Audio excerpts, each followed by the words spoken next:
layers.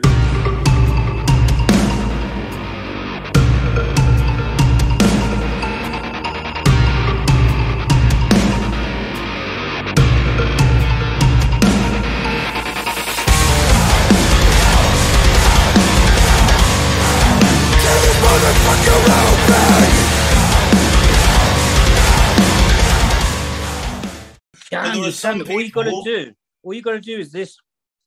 Pro card right there. Boom, lick that ass. It's all. Welcome back to Bash Bros podcast. I can't remember what episode number we are, but we're somewhere in the too many. We're lucky enough to be joined by one of UK bodybuilding legends, Daz Ball. We're actually doing this intro retrospectively because we forgot to do it, but I thought I'd just say that just in case it looks a little bit weird because it's dark and etc. Anyway, I'll give you an inclination as to who Daz is, because a lot of our followers are not old school bodybuilding fans. If you don't know, this is the man. This is the man in his prime. He was one of the biggest and gnarliest looking bodybuilders that there's ever been in the UK. I tried looking on your page, pal. You don't have a lot of old photos. No, there's not a lot on there. Look, there's the twins. Look, see the twins posing. Little routine there from them. Yeah. Massive. They love it. They love the posing. That's what we really want to see. The next generation of Daz Balls. That's the ones. Yeah, they're only 4. Yeah, if they got genetics like you, pal, we can all. Yeah, they got big Daz Ball. Oh, mate, right. Fucking haven't aged a day. Sorry for the late invite, brother. No, that's all right, mate. No worries, no problem. I was just sorting out myself. I don't really use Zoom, so it's first time really using it. So I weren't too sure what you did, but it's all sorted now. Sweet. Well, it's easier than when Dean first joined. He's still only now figuring out to get himself the right way up. I still can't do it. You still can't do it, no. I have to get my missus to do it. I'm a fucking retard. I'm not good on computers. I'm not used to this. So it's the first time I've been on a Zoom call, to be fair. Oh, there we go. FaceTime normally. Well, I mean, it was prevalent to get you on since there was a small comeback. Yeah, we did that. We did a show the other week at the GBO. Yeah. Their federation did a show there. We just basically did that last minute. There was no prep. Basically, that was just me just going on stage. Yeah. We did it because, to be honest, if you ask them, I rang them on the Saturday and got in on the show for the Sunday and just went and did it. And obviously spoke to Cy Fan. He lent me some trunks. I seen he put that on there and went and did the show. So, yeah, I'll looking at doing other shows this year. They've got another one in October. So we only got married on Sunday, I did. Nice. So we're looking at that show. So we may go and do the show in October. Yeah. Well, firstly, congratulations before we get to stuck into it, by the way. Thank you. Yeah, thank you. Welcome to hell.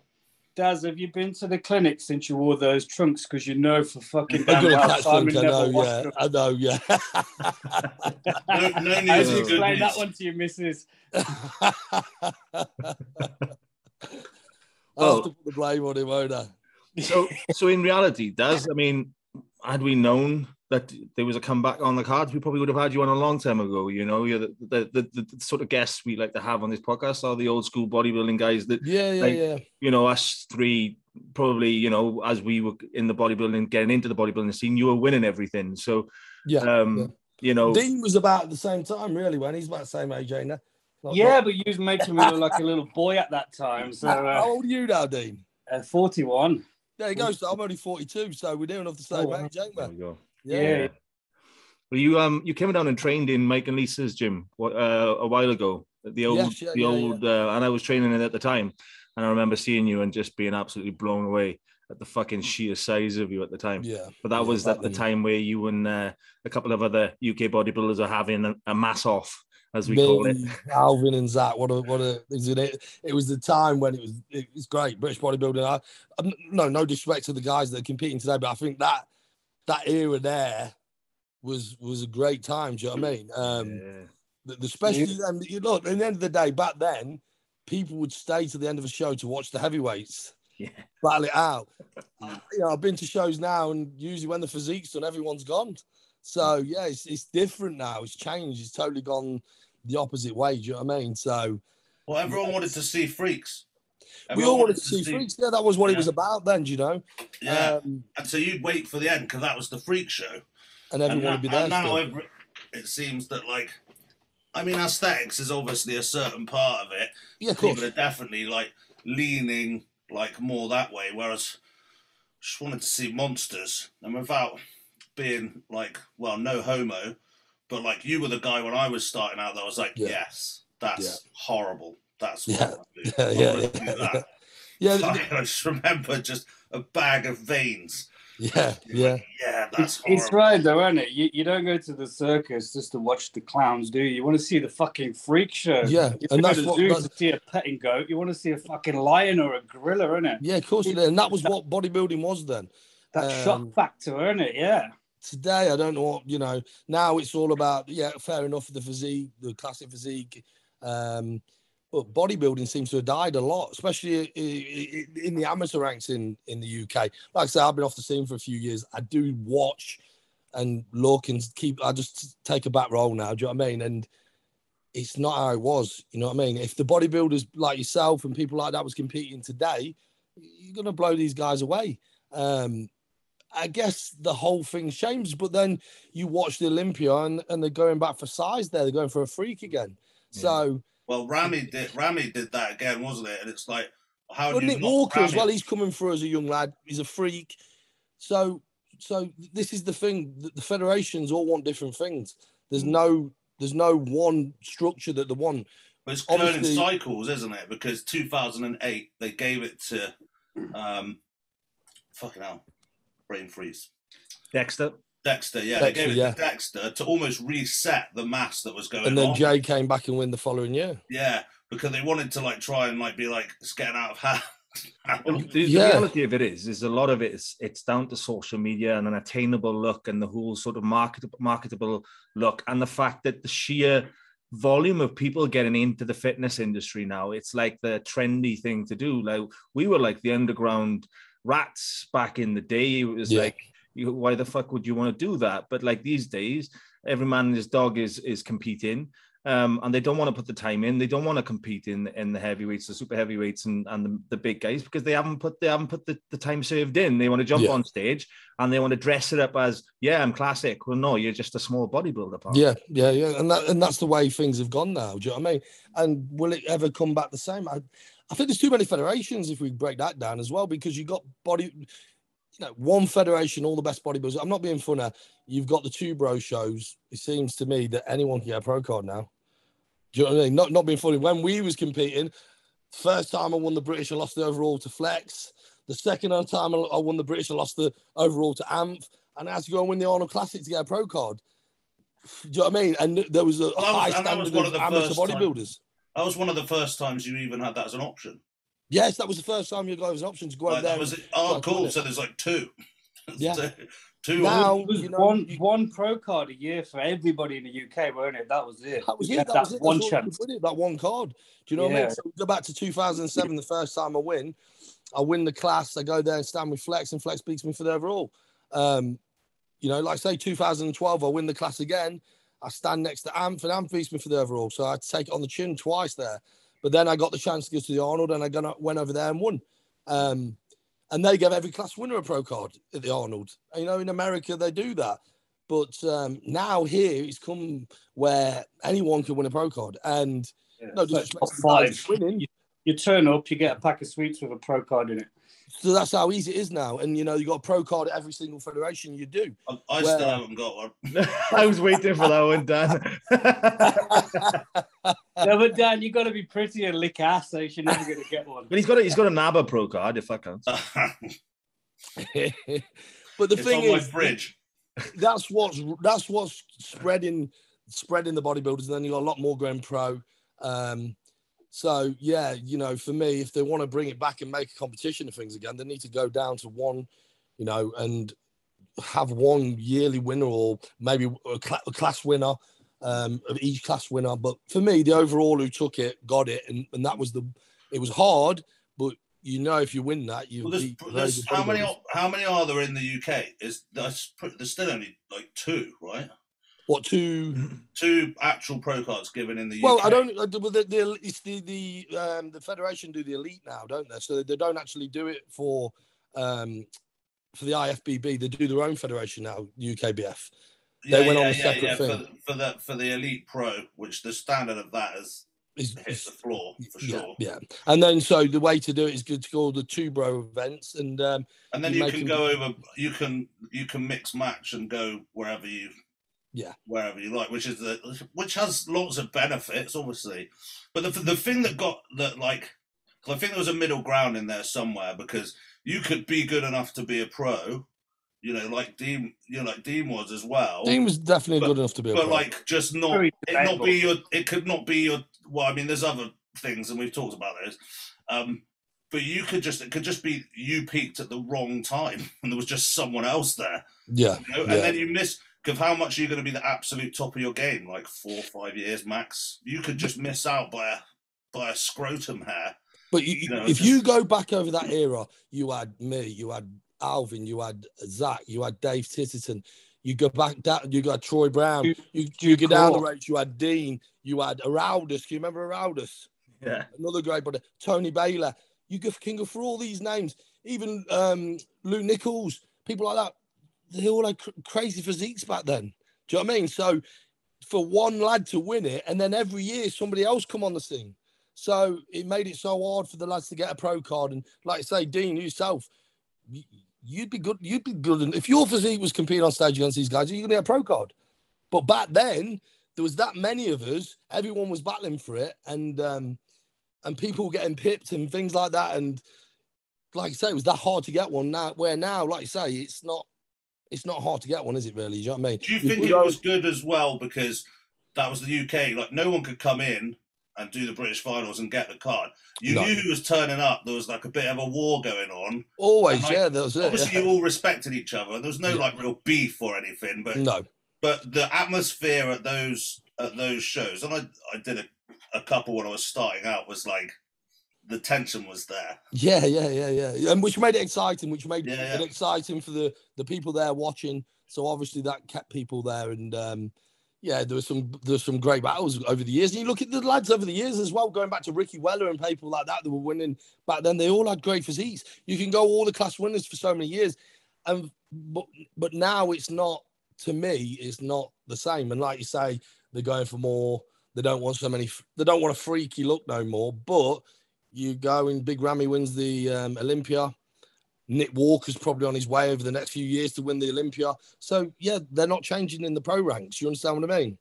Yeah, that's the thing. I think there's a call for, like, if they're not going to have that, then at least have one fed that does reward muscularity a bit more. I had this conversation with Lisa Gelsey the other day, actually, because when they have in their judging sort of briefings and things, they talk about symmetry, balance, and condition. There is no mention of muscularity. No. And I'm like, to be size. Size was the first one. Size symmetry. Yeah, size was the first one. Do you know what I mean? And look, like over the years, for me, a good big and beats a good smaller in my eyes. You know what I mean? In the end of the day, it's still a bodybuilding show. It's still a bodybuilding show. That's what it is. It's a muscle show. How much muscle you've got. That's how I looked at it. Myself, I knew I wasn't going to beat guys for shape. So what would I come in? I'd come in as big, as vascular, as lean as possible. That's what I brought to the table. And like I said, I'd be looking at these bodybuilders and thinking, right, I can out muscle him, I can out condition him, and that's how I'd work on winning my shows. But the criteria, like, look, you know, I look back over the years, 2007, and still to me, a bit controversial, but I still think I beat Flex. And I think a lot of the people did. Flex, better shape than mine, but I completely out-muscled him. So to me, I felt, from what I look at bodybuilding, I would have gave it me, but I didn't get it that day. So again, it's what the judges see as well, what the judges want. But there's no one specific criteria for me. Do you understand what I mean? And that's where it makes it hard. Or back then it made it hard, because you could, you know, I remember finishing second in the British to Alvin. And then I think James Llewellyn went and beat him in the final. Was he a middleweight then? James was a middleweight, weren't he, when he won? He was a middleweight. And what it was, when I remember speaking to him after, and they says, he's condition beater. But I was in better condition than Alvin on the day. Alvin beat me on size, but then he goes against a middleweight and loses on condition. And that's where, at that time, what criteria were they looking at? Do you know what I mean? So you're going to say that, oh, he beats Daz on size and Daz didn't have the size he had, but then a middleweight comes along and beats him. So that's where, even back then, it was hard to judge what the judges were telling you, because I remember winning it in 2007, then saying to me, you're too big. You need to come in a little bit smaller in 2008, which I did. And then in 2008, I weren't big enough. So it made it hard, that did as well.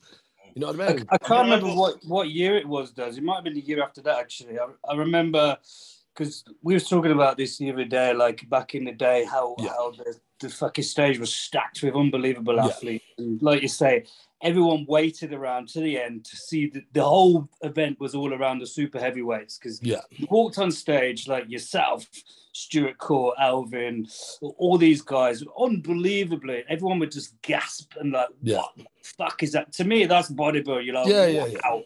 And I remember the one year, it was over 2 days. Saturday, you come in, and as always, you look fucking tremendous, phenomenal. And then it was like, you think the judges are giving you some feedback, and you've just gone, fuck it. Fuck the shape. I'll show you size. From the Saturday to the Sunday, it looked like you put 5 or 6 stone on. I don't know what the fuck you did, but you just went, your calves were bigger than every fucker's quads on stage. It was unreal. I know what he did that year, but to me, that was just like mind-blowing. Wow. And they never give it you. No. You may move slightly, but fuck me, the size of you was unbelievable. Yeah. I don't know what happened that year. The thing is, when I competed in 2006, and I think I placed, there was, I don't know how many in it, they placed me 16th with another 5 or 6. And I remember what people don't realize, that year I felt that I'd lost too much size dieting. I like to bring condition, so I would do anything to bring the condition, and sometimes sacrifice muscle. So 2007, I went a different approach, and I used to think to myself, I'm going to come on there big and sacrifice the condition a little bit. But lucky for me, I could always bring the condition. I think what it was a lot of the time, I learned that just manipulating the sodium, keeping the water in instead of taking the water out, and you can make them little changes and little mistakes. So 2008, I felt over dieted, holding water back, didn't do me no good. 2009, I come in a bit bigger, but probably messed up the sodium a little bit again. And these are minor little things. Then I learned that, so like I say, in these periods, I was working with different people. 2007, I did myself. 2008, I did a bit with James Llewellyn. 2009, I went with Grandma. 2010, I started working with Neil Hill. And to be honest, that year, I remember training over at Dorian's place. And we was about 18 days out, and I trained with Flex, stripped off. I was 287 pounds and was ready. And then 4 days later, I snapped my bicep. That would have been a massive year. 2011, I came back on my own, did my things my own way. And then 2012, I just stayed on my own and did my things my own way. I felt what worked better for me was not changing too much at the end. Do you understand? I think people made too many changes, and that's what I did in them other years, listening to other people. Even though I felt things was wrong, I would always follow my trainer all the way till the end. So when I came back and did it on my own in 2012, I stuck with what I believed in from the start, and that worked. So yeah, them little, you speak to any bodybuilders, they'll say at the end and make this up, they did that. The thing is, if you are lean, you're always going to be lean on the stage. The only thing that affects is the fullness. Do you understand what I mean? You may come in flat, you don't look as good as you because you're flat, and that messed me up a few years because of overcooking things. But I learned later on, and at the start when I did it myself, just keep things simple. And when I kept things simple, I bring the right physique. I think 2012 when I did my pro debut at Santa Susana, I was with Giles after, and Giles says when you walked on, they had me in the top 3. But again, trying different things with carbohydrates, which I did do for that, I'd not put enough in me. Do you understand? So I was full, but flattened as it went on. And I think they placed me 7th in that. But after that, that evening, Tony, do you remember Tony Freeman? Yeah. The X-Man. The X-Man. Tony said to me after I want to take you out for some food. So me, Giles, and Tony went out for food. And Tony said to me, no doubt about it, you should have won that show. That's what he says. He says, you should have beat me. And he says, because no one knew who you were, so you didn't get the win. And he says, but, you know, and me and Tony, and he asked me if I could help him with his condition. The man was always in great condition anyway. But he says, he sent me an email, everything about working with me. But at the time, I was concentrating too much on myself. So I said, we can't do this. We'll meet up at shows and we'll talk at shows. But just to pick on things about the ranks as well, how I see it and why I kind of even when this happened, I fell out of love with it a little bit. After the show, I spoke to Bill and Wanda and they introduced me to the judges and I spoke to the judges. And this is no lie, I got no reason to lie. I remember them saying to me, a couple of the judges, come and do Finland, come and do Prague, you'll get a top 6 in them. And then if you follow what we say next year, you'll win your first show. That ain't bodybuilding. No. It's And bullshit, isn't it? but But so many other people saying similar stories. It's fucking bullshit. That is 100% true. You know what I did? I didn't do the shows. I went and did the Arnold, and obviously I was ill after that. But I went and did the Arnold because I thought I ain't doing that shit. I just want to be judged fairly against them. You know, when I look back at the placement 7th, and I think I should have finished higher. But it's all about who you know, how well in you are. Yeah, play their games and lick their ass, or we won't. I can't do that shit. Yeah, I never wanted to do that. You know, I guess the UKBF for that I loved me when I went to do the Arnold in 2008 and I missed the show. But that was all because, you know, you hear all these stories, oh, he's asleep. It was a load of bollocks. What happened is when we went there in the morning, they told us what time to come back. So I'd booked my taxi for 10:30. Yeah, we've got to be there for 11:30. At 10:15, I get a phone call from Andrew going, where are you? I says, I'm at my thing. I'm leaving here in about 10-15 minutes. He went, you lot are going on stage now. And what had happened is the American bodybuilders had boycotted it because they didn't want to compete against the European, and they'd rushed it through. So for that, I took loads of shit, and the federation fell out with me. Over soon, it was out of my hands. They did the exact same thing to me when they brought the Grand Prix back. They said the show starts at 10, blah, blah, blah. Oh, okay, I'll get there at 10. 10 to 10, Simon's ringing me, you're on stage now. No, the show hasn't started yet. That's what I mean. And Bill wouldn't let me get on the stage. It's fucking, And then that's it. That's what happens then. Then as soon as they've got it in for you like that, you're going to struggle. Do you understand what I mean? But after years of carrying on competing, there was all right with me. But I felt when I spoke to them judges, is this really what bodybuilding is? You do all this hard work to get your pro card, and then you got told, I ain't that man. I'm not that man who's gonna do as I'm told, follows us. I ain't that man. I just want to be judged for what I bring to the stage. And if that's not good enough to win, then hats off to the lad that beats me. But I don't want to follow a routine to go and win things. I ain't that way. I don't want to win unless I deserve to win. Do you understand what I mean? And you know what?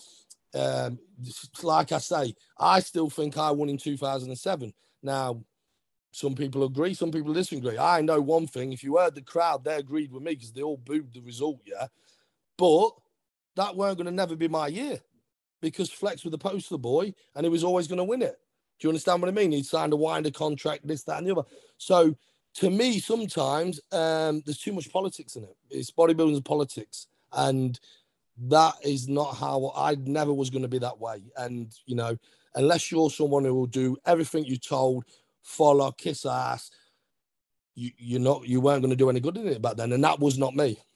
So it does, like, after the way you've been treated, you of all people should be like, that's it, wash my hands with this fucking bullshit. Mm-hmm. What made you come back and do this show this recently? Well, the thing was for me is my kids. I've had twins, they're 5 now.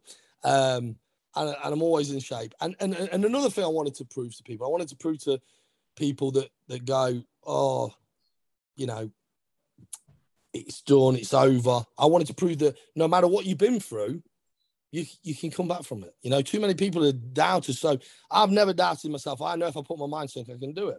Now, I live still like a bodybuilder every day, and I stay in condition every day. So I just did it off the cuff. come in there a little bit light. Since then, I've been training a bit more, got my weight up. I'm about 16.4, 16.5 now. I went on stage that day about 14.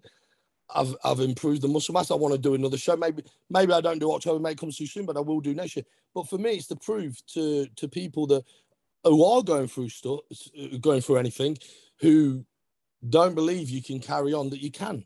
And to be honest, I'll tell you the truth. When I first talked about coming back, Bill and Wonder weren't going to let me compete in their federation. That's why I've never competed in any other federation.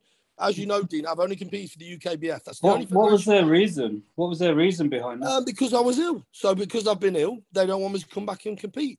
And I said, and you're more of an inspiration to the sport doing that rather than you give us a bad name. That's what I felt like, and I'm not being funny. You can see a massive difference between me 10, 12 years ago and me now. But I'm happy with what I'm doing. I'm happy with the way I feel. I'm happy trying to show my kids and show my family and show friends that you don't have to give up on your dreams and you can carry on. Maybe I'm not going to compete to where I was. I probably ain't. But I enjoyed being on stage again. And I enjoyed that buzz and being out there and talking to people. And I've been off the bodybuilding scene for years. So you know what? I want to get on there and talk to people and try to push people the right way. Do you understand what I mean? There's a lot of these youngins today going the wrong way with things. Didn't you do a brief comeback though? You did classic, wasn't it? I did a couple of classic shows, yeah, and then I came away from that because, you know, I'll be totally honest with you. I've had a kidney transplant, and I decided I was not going to use anything or nothing like that. So I'm coming back natural, stepping on stage against them guys. Even though I did okay in a couple of shows, I think in Italy I finished 11th out of 20.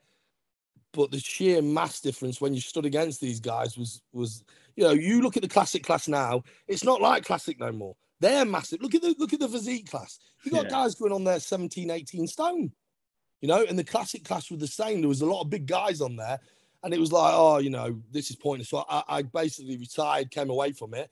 And then, like I say, I'm always in shape, and I've seen that show, and the kids, it was Father's Day. So I said, shall I just do a show for the kids so they can see me pose? Because the twins, I've put a couple of pictures, a couple of things of them posing before. They like it. They like to watch the dad do it. So I just went off the cuff and when I did it, I did a different federation because to me, I didn't fancy going with the UKBF because when I first approached Bill and Wonder, it's going back a few years about competing again, they weren't going to back me. And I felt that was out of order because all the years I've stuck faithful to the federation. And and like I said, I don't like calling them because they've been good to me over the years.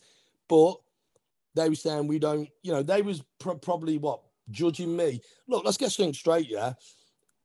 You can't judge me for what happened to me because you don't know the story. Till you know the story, then judge me. But they was judging me coming back thinking I'm going to do this, that, and the other and try chasing what I was. I weren't doing that. I wanted to come back to show people that you don't have to give up when something happens to you. You know, I've been on the dialysis ward for 1 year with older people and young people that get it, speaking to them, inspiring them. Yeah, mine's not for inspiring bodybuilders. Mine's to inspire the average person on the street or someone who's going for a certain. So just to say to them, look, listen, you can come back and you can carry on. We're talking about people that want to give up on life because they're sitting on a dialysis machine 4 days a week doing 4 hours and they want to give up. It's quite funny though. It's quite funny, Daz, because if you think about it, you've endured something that a lot of people could never even imagine going through what you went through. And for them to have such a low opinion of you, to think that you're going to go and risk yourself going back to all of that again. You've got kids and a family. If they think that you're that way inclined, then they don't deserve for you to go back to that fit. That's one. And you know what? Do you know what? It's the educating as well, because look, obviously everyone thinks, oh, Daz has had a kidney transplant, must be what he takes. Listen, nothing to do with that. I had an acute injury from taking a thing called lansoprazole. After I had the surgery, I sat down with a surgeon who was Professor Nichols, who very lucky to have in Leicester at the time. And he's now studying in Cambridge. And he explained everything to me. He says, you were very unlucky. This is what happened to you. 1 in 1.9 million suffered what happened to me. I got a kidney infection off of lansoprazole, which is 1 in 1.9 million. So everyone judges for thinking this is that, this is that. People don't look into things and realise what's going on. Do you understand what I mean? And it was a bit of bad luck. I took it on the chin. I dealt with a year on dialysis. I came back after the operation. I started coming back, and then, like I said, I went and did some classic shows. You know, in the end of the day, I was never going to beat these guys. So I thought, you know what, go and do the shows, see how we do. Did that, then came away from it, had a few more years off. And then I thought, you know what, maybe I can compete against some of these amateur guys and hold my own, or the over 40s. So I decided to come back and do the over 40s. And, you know, and I won that show, and I enjoyed being on stage. And, you know, that's just given me the want to do more, and the want to talk to the young bodybuilders today and speak to people who are just generally there. You don't see guys. I ain't seen Dean for years, so it'd be good to get a training session with him and catch up with people, because the youth of today, when I see it and what I hear, and I have a gym, so what I hear off these young kids is crazy. You know, what they believe that they have to do to become a bodybuilder, you know, and that's where the sport's looked upon bad. Do you understand what I mean? But to me, it's not all about that. They don't realize the hard work, the eating continuously, the training, the getting up to do cardio, the things that we have to do. They just think, oh, there's the magic answer. It ain't like that. And the people don't understand that. And I think the problem is you've got gym owners and people like that who don't explain to these kids. Do you understand? Who don't tell them what it's all about, and it's not about this. Don't pass on the right information because they're worried about making an extra 20 quid. And that's what annoys me as a bodybuilder. And it gets our sport a bad name when it's not like that at all. And above all, you enjoy doing it, so fuck what anyone else thinks. Yeah, listen, I'm not worried. Listen, I can come back and lose. Yeah, I had my time and I won a lot of shows. I can come back and lose to people. The thing is, for me, I'll have a laugh with them while I'm there. Do you understand what I mean? And that's what it's about. Yeah, fucking right. And that's the thing. If you can do that just out of sheer love for something, then do you know what I mean? Like, people are always going to have an opinion. Listen, I went and did that, the GBO, the NMFK, whatever you... Yeah. Listen, yeah, the guy looked after me. Do you know what I mean? He's Simon's friend. He looked after me. He accommodated me, got me in there. There was great. And they looked after the athletes on the day. It was good to do. So, yeah, you know what? I'm going to think we just got married. If the missus agrees to it, we'll probably do the Leicester show in a few weeks. You know what I mean? There's I think it's the 23rd or 24th of October. Yeah, are you living in Leicester, are you? Yeah, I'm still in Leicester. Yeah, I'm just on the outskirts. I'm in the village called Husband and Bosworth. So we're hooked up because my missus' family's in Leicester. I'm always over there. Definitely get some sessions, Dean. Like I say, yeah, definitely. You don't see, you know, when you're off the scene. Do you understand what I mean? And it was good to come back on the scene and see a few people, see Simon and that. So yeah, of course, I want to. I'm going to do more shows. If it's not this year, it'll be next year. And I want to help more people in terms of educating. And I think that's what some of these bodybuilders, young lads, need today. Do you know what I mean? Re-educating, knowing that hard work pays off. I know you train hard, Dean, and I know other people train hard, but I believed that period I trained harder than anyone. That's what I believe in myself. So when I went into the gym, I wanted to out-fucking train anyone. Do you understand what I mean? I remember training with Amp, and Amp's going to me, fucking hell, I ain't going to do this whole session here with me. I want to train that way. I wanted to do that. I wanted to do giant sets. I wanted to do tri-sets. I wanted to do whatever. I wanted to do 100 rep sets, whatever. People say you're doing it wrong, you're overtraining, and you come on stage bigger than everybody. How can they say you're doing shit wrong? Yeah, listen, because they're lazy and they don't want to do it. Come on, let's be honest, yeah. We all know Dorian did what he did and it worked for him. But there's more than one way to skin a cat. Do you understand what I mean? And so, yeah, I've tried all different types of sessions. I like to feel a great pump in the muscle. I like to lift heavy weights. So I mix it up, and then I'll do three heavy weights, 3 sets of 3 different exercises together for heavy weights. I like to mix it up. I like to feel that I've learned. I like to get a sweat on. I want to stay fit. And I know that you do all those things anyway. The same as you, yeah. I do crazy heavyweight, but do a 50, 100 rep set. Drop it. People say that's all fucking wrong. Obliterate your muscle. Look at Tom Platt squatting, and you're going to tell me you did it wrong. It's some of the best legs you've ever seen ever. And he did crazy reps with crazy weights. And that's what I like to do, training. Listen, when I know one you've got to do stupid shit. When I did that stupid shit, I would come on there granite. I'd come on there granite. You've done the work. You've done everything. I'd come on there granite looking. And that's what I wanted to do. Did you ever do much cardio coming into shows? So boxing, I used to like to box, didn't I? So that's how I started my bicep back in 2010. So I'd like to box.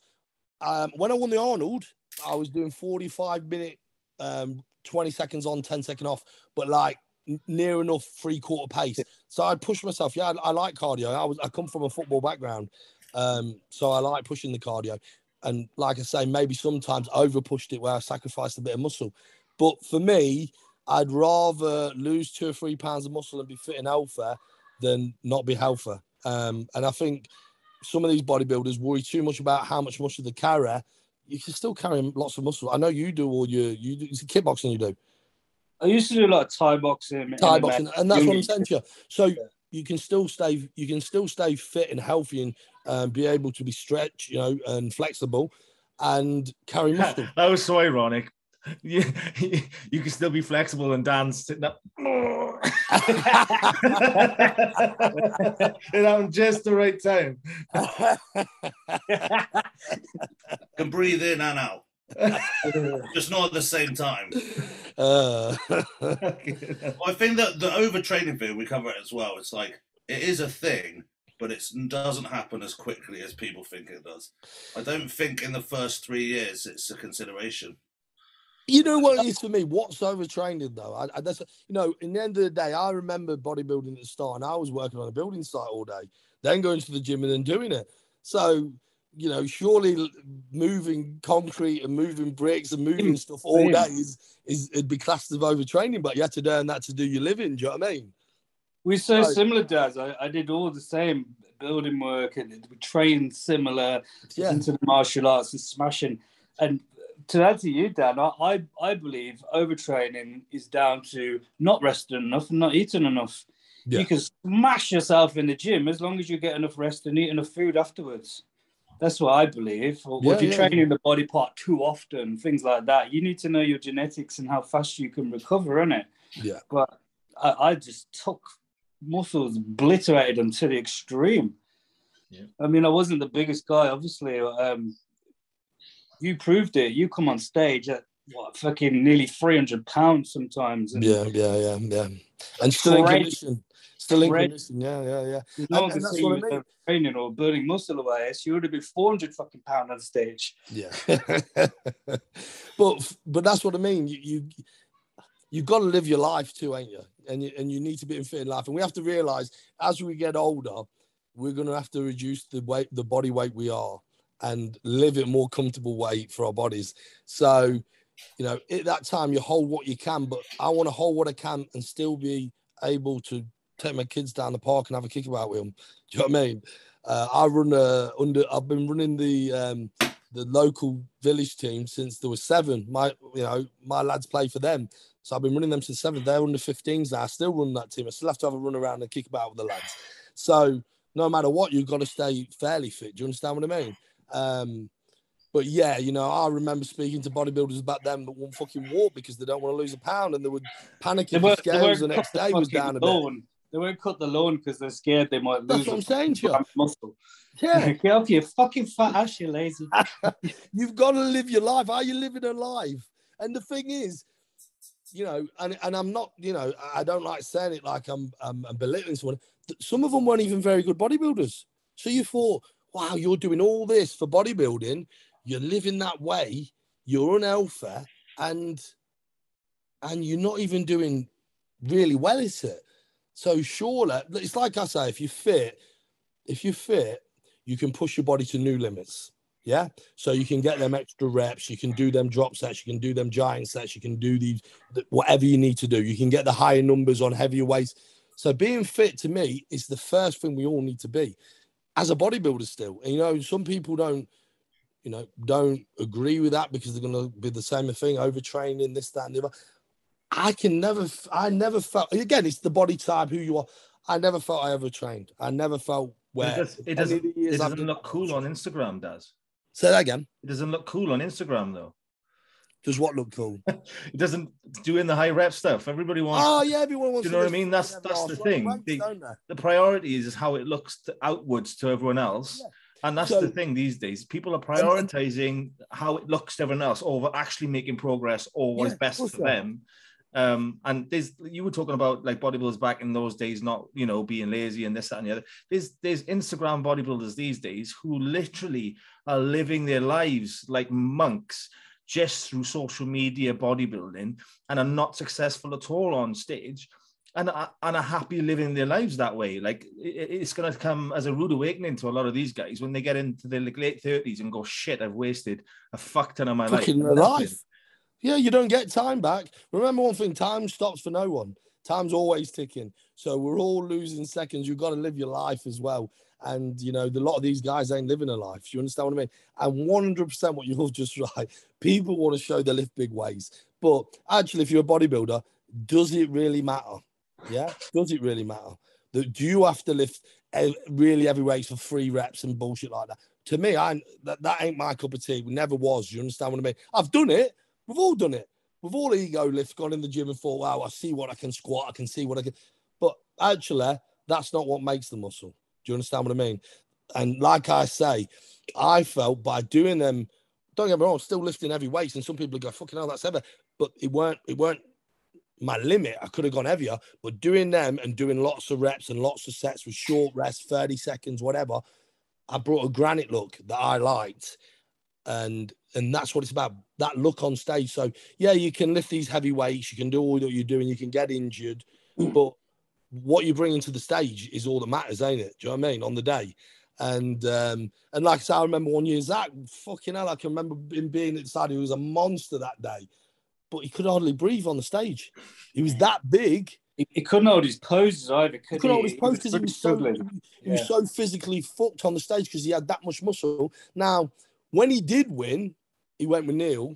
Neil brought his weight down. He was fitter. Best he ever looked.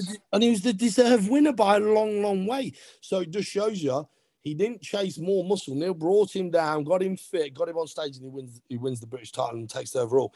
And that's what I'm saying to you. Too many people chase the size, don't want to be fit. But it showed with Zach that year, when he was fit and when he was a little bit smaller, he was the best bodybuilder by far. It's quite ironic that one of the biggest ever UK bodybuilders is telling us not to chase size. what I see there, especially with the heavyweights, the super heavyweights, they're so scared to be the smallest on stage or lose size. And I guess in all classes, but more so you see it in the super heavies. You see them come on, still holding fat, bloated to fuck because they want to be big. They want to have the biggest fucking weight on the scales. Yeah, and you're smaller, don't you, when you're smooth? I mean, you Daz, come in with that kind of condition. You just don't see this day and age. Very, very few people will ever bring that because you've got to kill yourself to get down to that. Yeah. Most people get on stage lean, what I call lean. Yeah. Like, I'm shredded, I'm ripped. No, you got your fucking abs out. Your hamstrings and your ass has got fat hanging off it. Yeah, yeah. I say you got another stone to come off at least, and they look at you like a piece of shit, insulted. Yeah, not that light. But you're coming in at like fucking 280, peeled fuck like that, and now you say don't chase the size, guys. Listen. The thing is that you eat enough. You like you says, if you eat enough, you train hard enough. Everything will happen. It'll just happen then. Do you understand? I made sure my food was good. I made sure I ate enough meals a day. I made sure I covered all basics. And then when I got to the gym, I went berserk and let loose. Do you understand what I mean? And it worked. And I believe it'll work for anyone. The problem is, and over the years since what happened, I've had a lot of people come to me and want to work with me. But the problem is, they don't actually want to do the fucking work. So then they end up leaving me. So the funny thing is, I'm in Leicester. There's a lot of lads that want to do bodybuilding, but no one stays with me because they don't actually want to do the hard work to get to the condition or the hard work in the gym.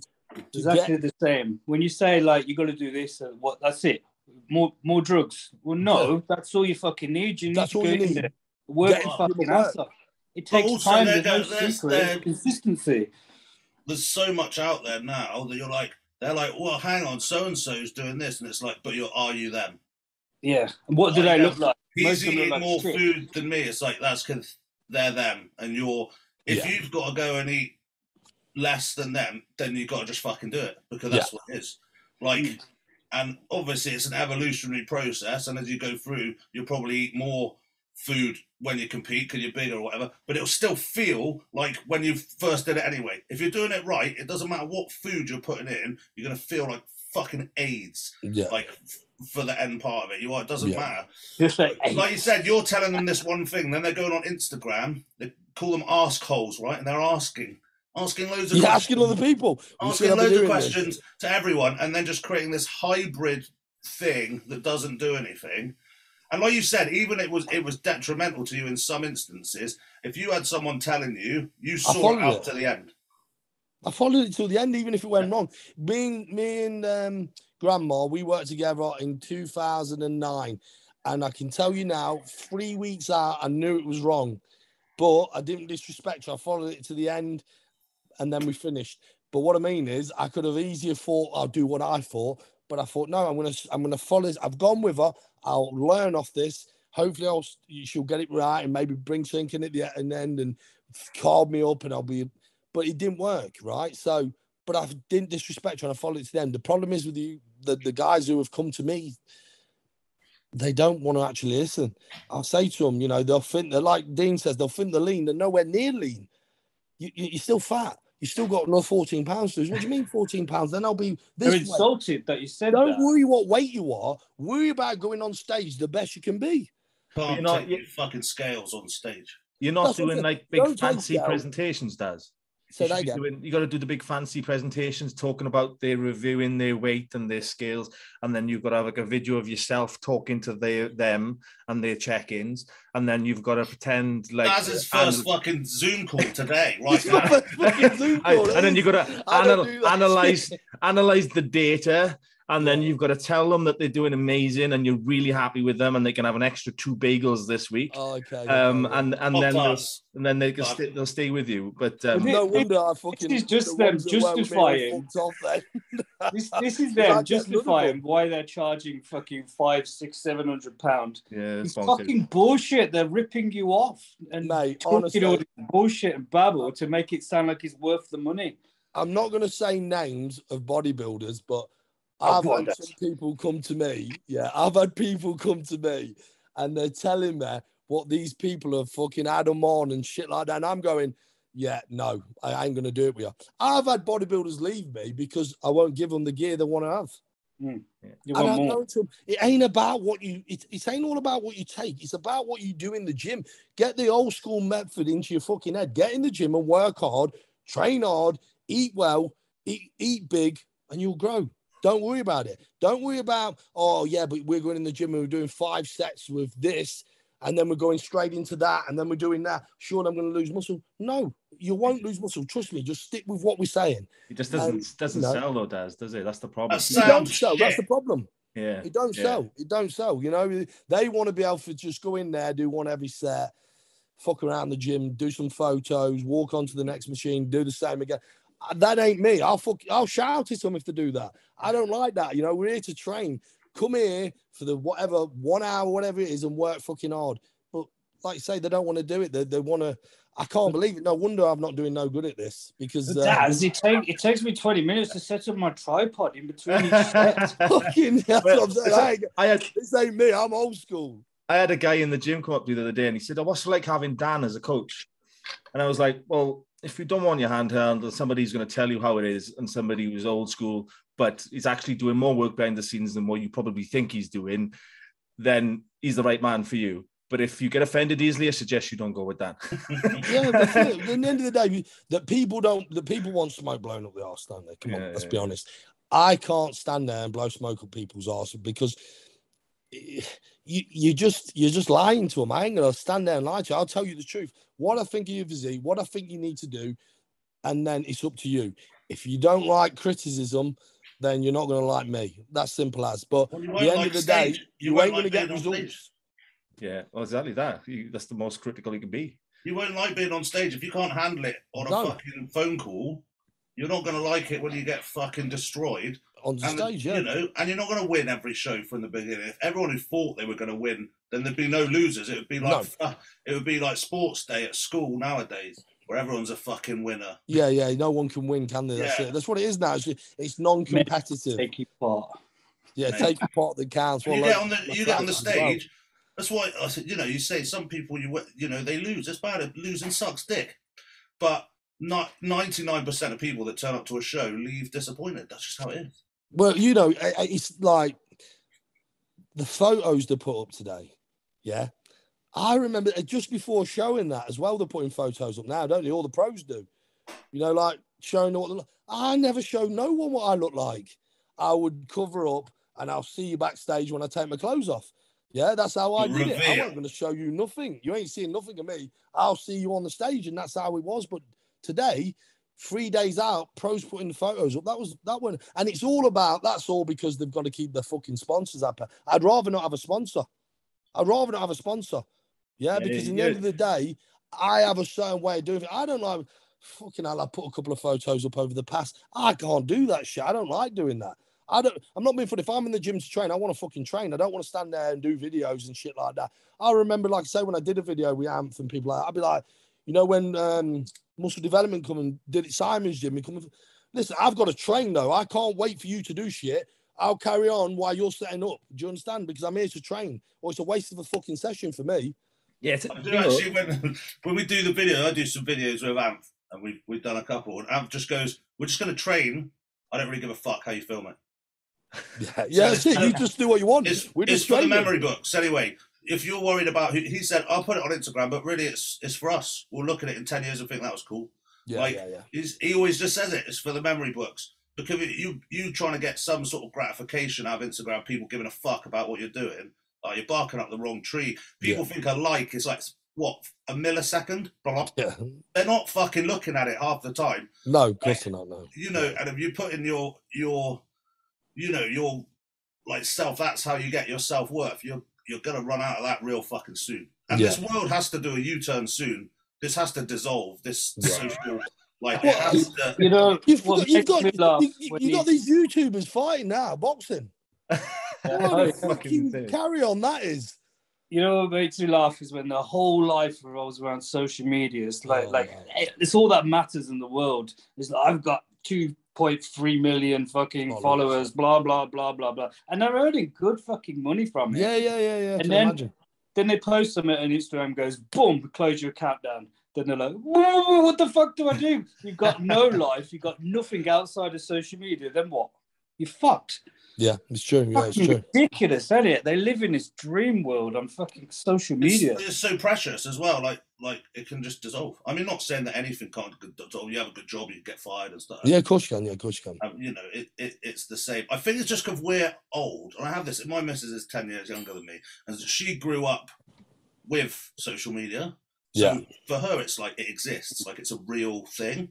Whereas for us, it's like we lived and grew up, and then this weird thing came. Yeah. And there were pictures of stuff, and we were like, well, pictures. Like, it wasn't like we were like, well, pictures. But like, it doesn't have any bearing of the two are complete. It's not real life. But when you grow up with that, and kids even that had it even younger than her and stuff, like it is actually real. Like, they talk about it like at school and stuff. Yeah. Like, it's real. Like it's actually part of life. Yeah. I mean, I remember when someone first took a selfie, and I was like, "What? Can you imagine going to some's house and being like, I've got these photos,' and they open them up, and there's just pictures of them, and they food, just like loads of pictures of them. What they had for breakfast. But you have a photo album for you, don't you? You opened up your photo album and you have pictures of like other people, didn't you? Remember of things, not. So the whole concept for me of taking a photo of yourself, my mind was blown. Just even that alone was... Yeah, it is. Don't get me wrong, I've got a social media, you fucking have to. There's pictures of me in pants, all the time. Like, you have to do it. But, I mean, for me, it's a chore. And you don't have would be for me. Those pictures in your pants. Like, you can set up with fans only and get paid for it. Not when you look like this, mate. When you look like a fucking... They like the But you look like you've died in a house fire. Well, I mean, if there's fat chicks making money, Dan, come on. Yeah, there's something for everyone, but men are weirder, I think. But that's the thing. It'll be the men that like it. Only that's true. men. Yeah, that is true. £1 is strong, Dan. They pay a lot of money to see that bear. Oh yeah, bear. Oh yeah, there's bears and otters and stuff. Someone told me about them. It's different. Yeah. Someone told me about them. Someone told me when they were bumming me. when they were bombing me for a fiver. Desperate times, online coaching. Hashtag blessed. Right, there's a couple of questions. Yeah. Does he regret pushing how he was previously done in his bodybuilding career, or does he treat what happened to him as more of a lesson learned? Like I say, there was nothing to do with that. So yeah, there was no lesson learned from it. But I made the decision after that I weren't going to go that way again. I didn't want to. You know, I'd been out for a couple of years. I'd started a family, and I was happy in myself. I'd just been through a massive experience. You know, you got to understand. For me, I didn't know what was going on. I was going back to the doctors. The doctors didn't know. Well, our local doctor didn't know what was going on. And I was getting nosebleeds and thought it was a stomach ulcer to start off with. That's when they put the Lanzoppers on him. So they put Lanzoppers on him. So what happened is I had a kidney, a clip of your kidney. Yeah.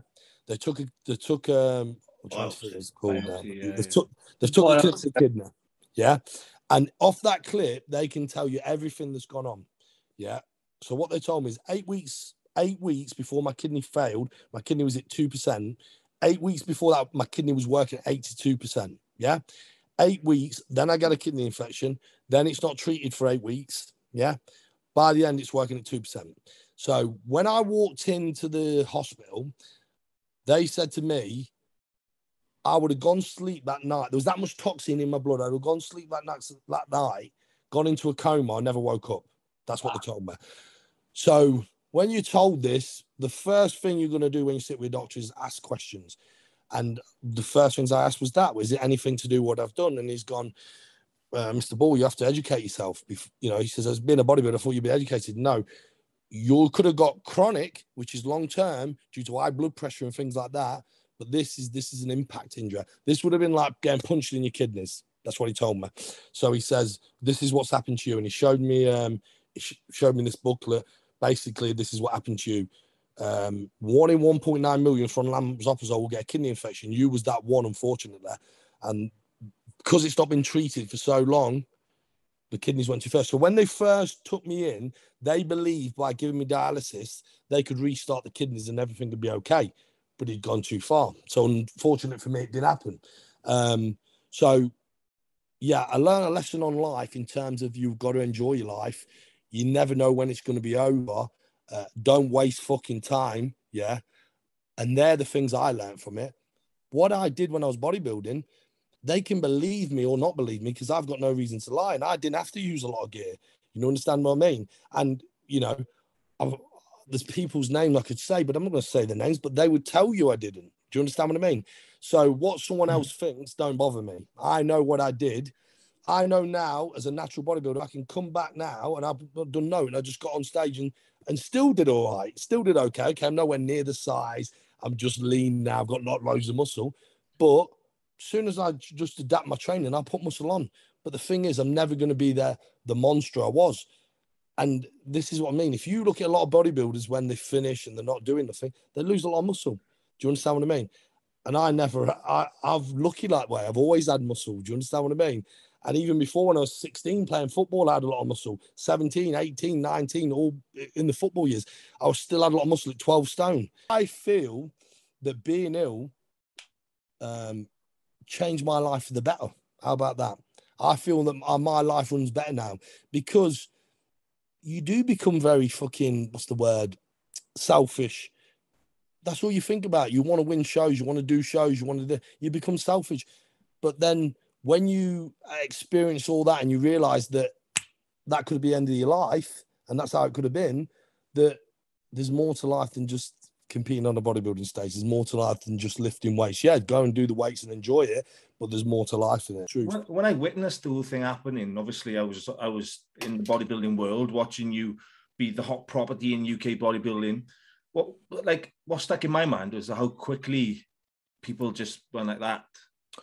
Listen, straight away, yeah. That people like my protein dropped me straight away. Boom. Didn't want to know.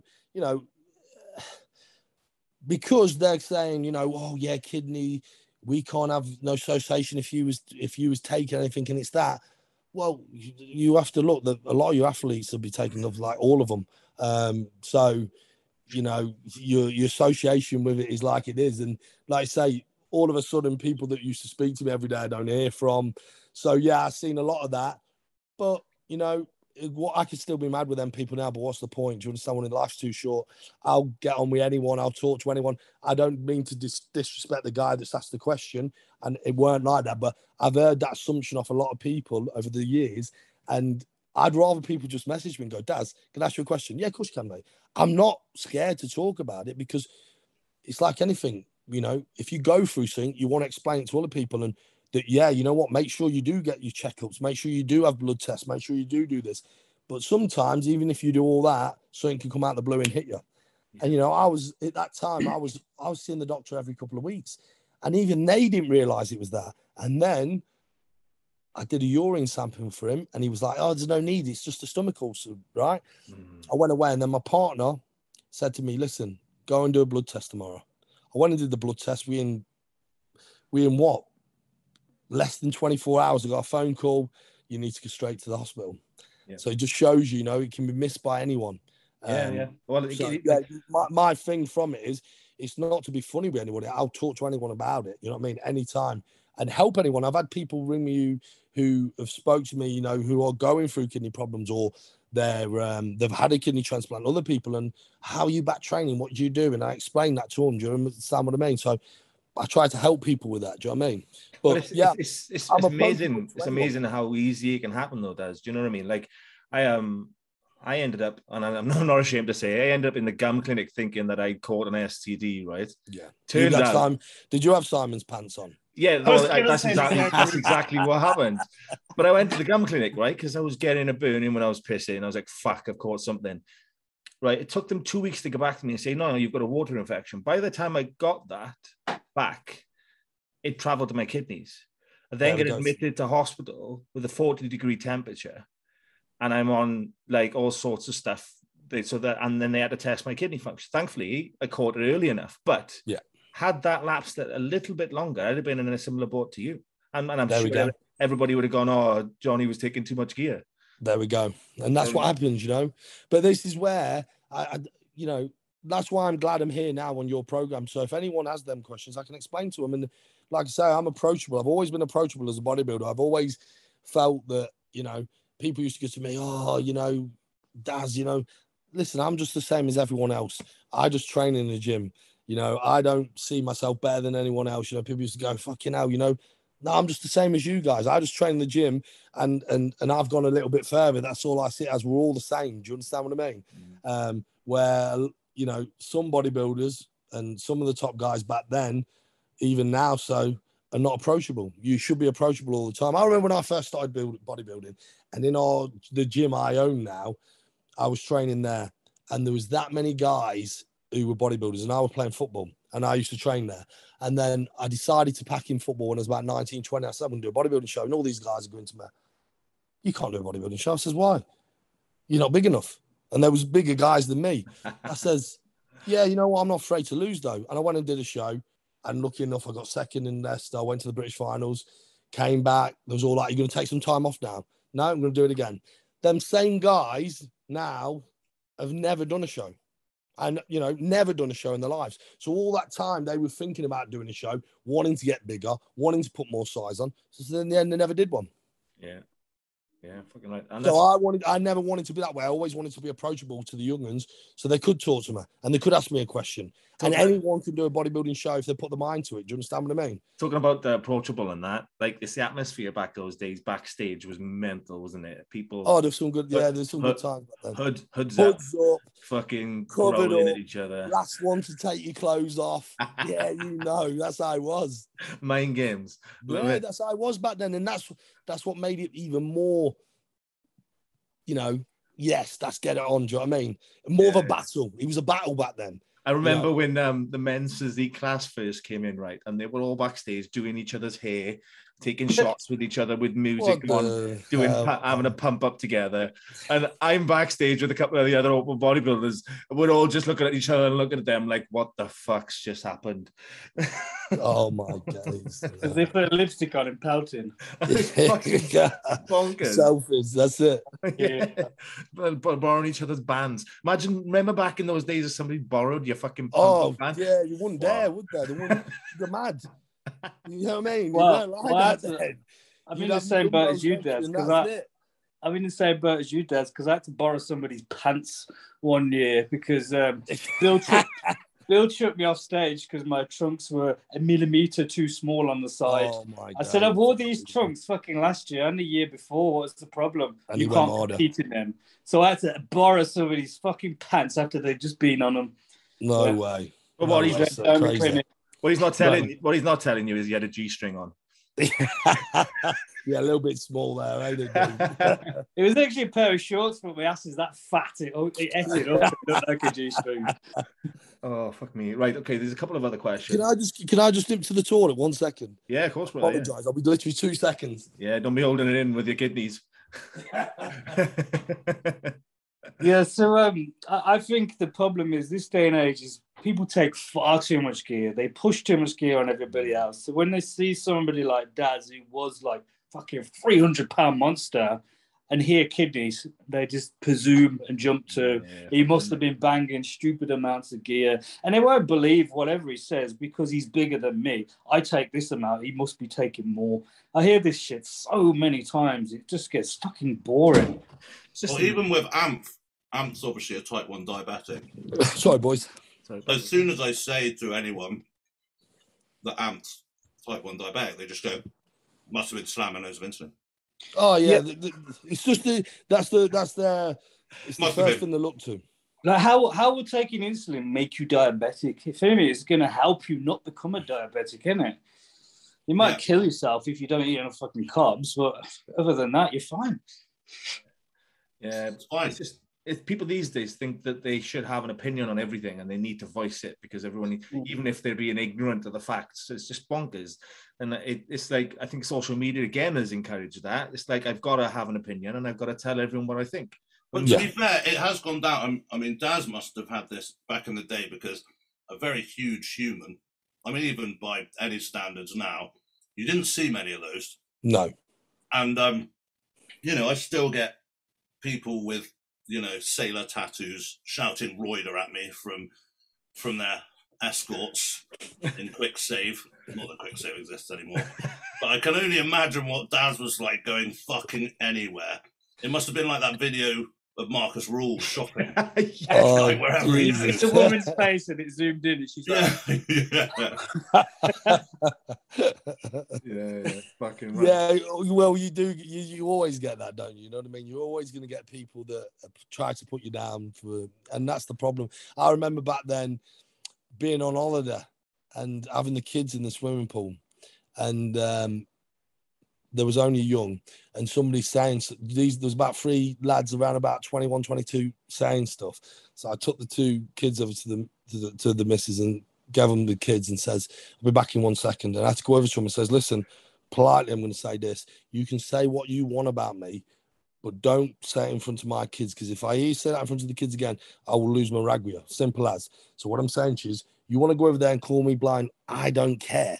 But I care if my kids get upset by it. So I suggest we keep it shut, lads. Did you say that? What condition was you in at that time, stood in your pants, looking down at these 2 Yeah, I was in my swimming trunks. did you say it so politely? I was in my speedos. Was you really that politely though? Was it really there was a few bits extra. But I'm not going to say. You fucking cunt was in there. The guy was already inside out. Whilst holding him off the ground. Yeah. Just imagine their face. It wouldn't even get past your cough because it's just there. And what the fuck is this thing that's just come out of the water? But the thing is, this is the thing. We've all got families, and that's the thing. When I don't know about you, lot, but me personally, what people thought or says about me, I don't mind. As long as my family don't hear it, I don't care. I'm not like that. Do you know what I mean? Think what you want, say what you want. But if the family's going to hear it, then you're going to upset me. you know, and you don't want to upset me. You know what I mean? And let's just leave it at that. And that's how I always was with people. And the good thing is, in Leicester, everyone knew me, so everyone was sound. I never used to get it in Leicester, to be honest. I probably did when I weren't there, but no one would say it when I was there. Do you understand what I mean? So, but yeah, normally when you went somewhere where people didn't know you. Yeah. So there is a couple of questions on this still, so I'll get to those. There's one, what are your thoughts on fasted weight training? Do you still train daily with supersets, giant sets? And I hope you're well. So that was actually a nice one. Yes. But, first one, thoughts on fasted weight training. So fasted weight training, yeah, I've done it. I've done the fasted weight training. To me, I'll be honest, yeah, so again, this is where you can get controversial on things. I've done fasting, I've done keto, I've done all the different diets, yeah. The thing is with fasting, your brain functions better. That's what I've felt. I've tried it because obviously the bodybuilding career is over, and even though I'm competing, what I was going to be is over, and it's beneficial for your health because obviously, as we know, the last digestive meal takes a number of hours, 8 hours, I think it is, for your last meal to fully digest. So if you fast 16 hours a day, you get yourself 8 hours of rest time. And any rest time for the body, giving the kidney, the liver, the heart, the digestive system and rest is going to be good. So I have done it. So to me, it don't bother me if I'm fasting. If I want to train early morning and not eat, just have a black coffee, go and train, I can do that. But I understand that some people won't be able to do it. But actually, if you did it, you would feel good on it. That's all I can say. It's something that people have got to try.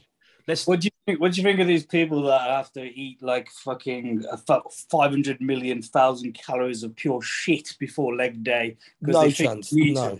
It's I've done fucking ridiculous. It winds you up, isn't it? Yeah. No. Look, I've done the keto, I eat clean food.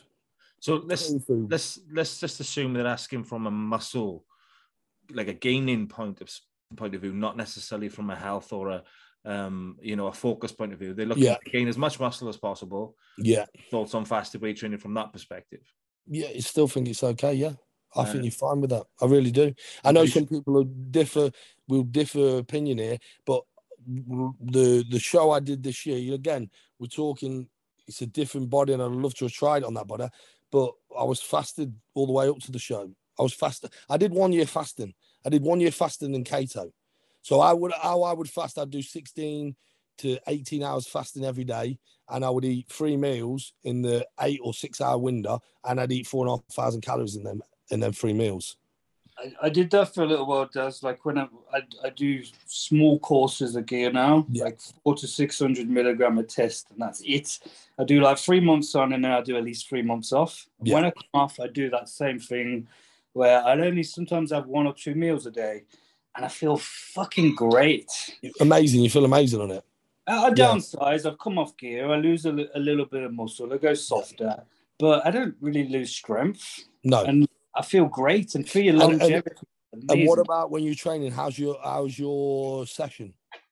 So good, because I've come off gear and everything like that. Mm-hmm. I mean, even when I'm dieting and back in the day, I used to really kill the diets, and my calories were so fucking low. Yeah, I couldn't walk, I couldn't talk, I'm dragging my feet. When I got in the gym and I started training, it did not fucking matter. My reps would drop. Head switch on. I would hit the same weights, and the same as when I'm on the fucking fasting or whatever. I hit the same weights. I just can't get as many reps out. Yeah. So I'm gonna stop this year. I'm gonna expect Dan to stop chewing a sec and give us a bit of a rebuttal on that, because I know for a fact that he's got a different opinion on weights. Oh yeah. Fasted weights. Yeah, no, listen. Plus he's been particularly quiet tonight, which I don't. I see benefits both sides, and it's a lot easier to maintain muscle than it is to grow muscle.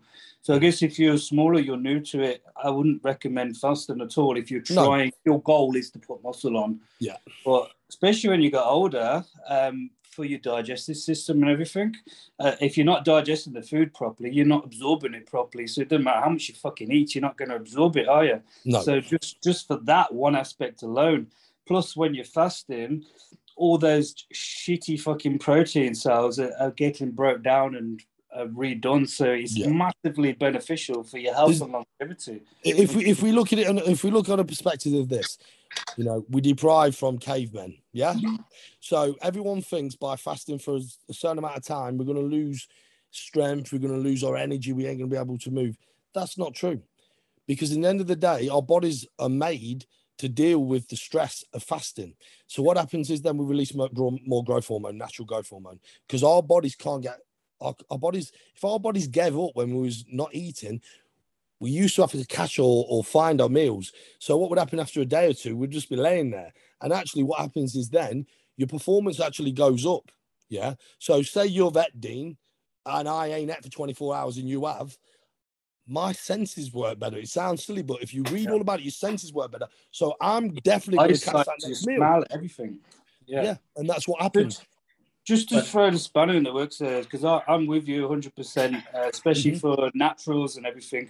But say go back to when you was pushing up to like 300 pounds of muscle. Yeah. Do you think you could have fasted and got away with it and still held? I think the thing is it's the amount you've got to eat over that period of time. I would have loved to try, because I can eat 4,500 calories now and get that in dead easy, because you use a lot of olive oil, grass-fed butter, good fats. Steak. So it's all good fats, avocado, lots of nuts, natural yogurt. So I use all good fats, salmon.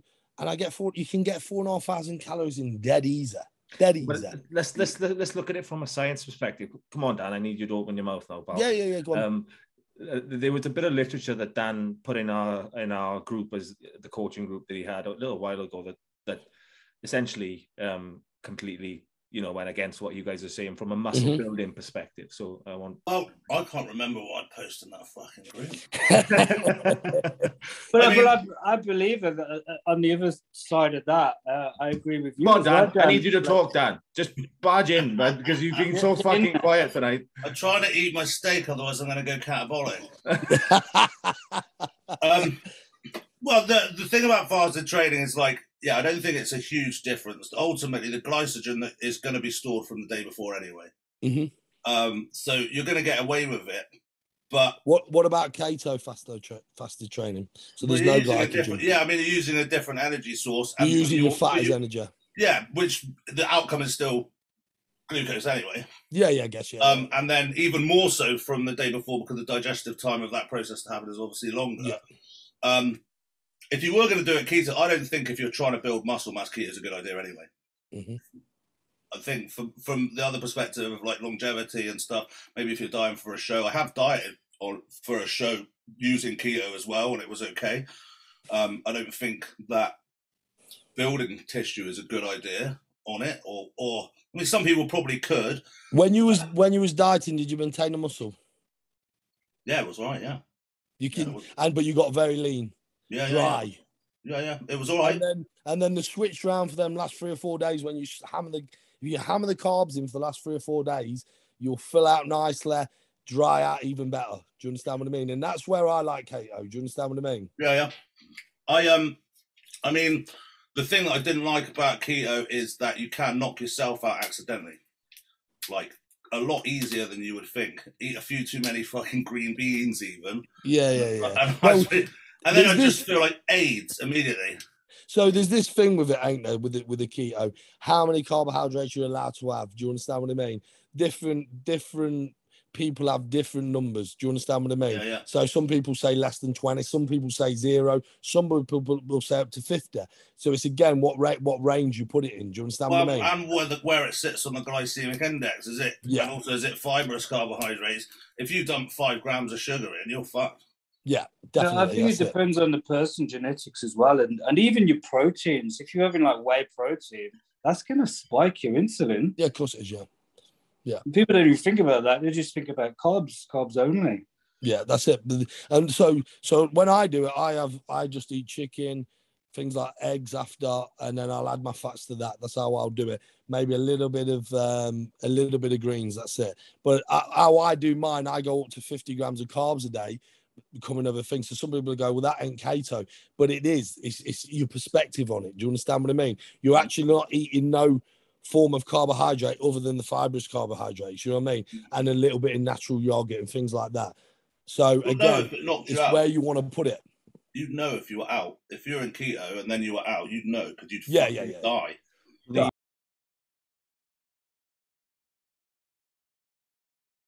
Talking about fasted training. Yeah. You've got about 4 U-turns on. yeah. So I'm talking literally get up in the morning and go. Not to get do up with in the morning, just a black longevity, coffee, then train. Just to be getting massive. Just being massive. Food or no food? Food. For me, it don't matter either way. Yeah. I don't think it affects. After, if you want to eat food after and don't eat no before, at the end of the day, I feel, especially if I'm going to do legs, an empty stomach works better for me.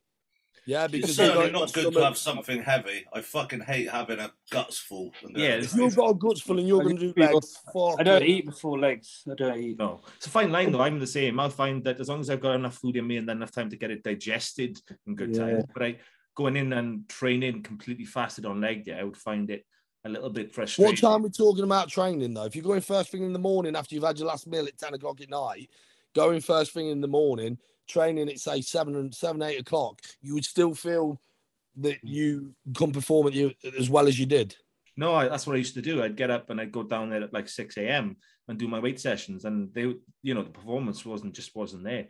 I find that as long as I've had like sort of minimum of sort of 2 to 3 meals in me and it's digested and cleared, and then I can train, my performance is significantly better. But I guess it's different for every person. So of course it is. Yeah. I think you need carbs to get as big as you can. It's got to be a yes. He brings it with the carbs. It brings around a bigger look. Do you understand what I mean? So the carbs are beneficial as well. So if I was going to do it and I was working with someone now, I would rotate. So I'd have carb cycles and I would have cycles without the carbs, because in the end of the day, we're looking to bring as much quality. But I don't like people getting too fat as well. Do you understand what I mean? Because you see get fat when you're having carbs.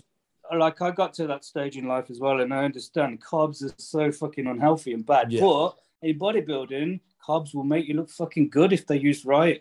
If you use right, you've got to use them right. So for me, if I was looking to get big, I would rotate. So a period of carbs, a period out carbs. So you're cycling your on and off with it. Yeah, that's what I would say. Right. Okay. Next question kind of summarizes. So we're getting to that point now. I think we're. Yeah. It's not about fasted training again, is it? No, it's really not, and I'm fucking glad. So we normally do at this point, towards the end, is 5 top tips. But this next question kind of, I guess, wraps that up as well. It's top 3 training tips for packing on slabs of muscle. Everyone wants to put slabs of muscle on, don't they? Top 3 training tips. Making sure we get enough calories in us. You've got the end of the day. The calories is the thing. The calories is the thing, and the right foods for me. You've got to make sure it's the right food. I didn't eat shit food. I'm not into like Pop-Tarts, fucking Cocoa Pops bullshit. It's all about quality. So quality protein, quality carbohydrates, quality fats. There's one thing. Vary your training. It's not all about what you lift. It's how you lift things. Slow the momentum down. Giant sets, super sets, whatever you do, mix it up a little bit.